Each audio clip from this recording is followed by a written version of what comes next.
আপনি কি জানেন মানুষের জন্মের বহু আগে ডাইনোসররা প্রায় 180 মিলিয়ন বছর ধরে পৃথিবীতে রাজত্ব করেছিল।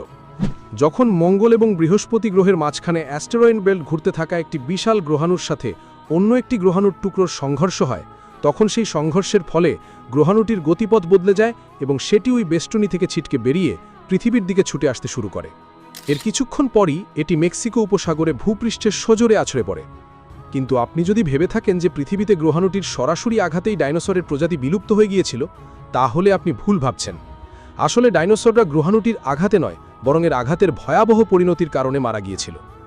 মাউন্ট এভারেস্টের সমান বিশাল ওই গ্রহাণুটি যখন পৃথিবীতে আঘাত হানে, তখন তার শক্তি ছিল প্রায় 10 বিলিয়ন পারমাণবিক বোমার সমান।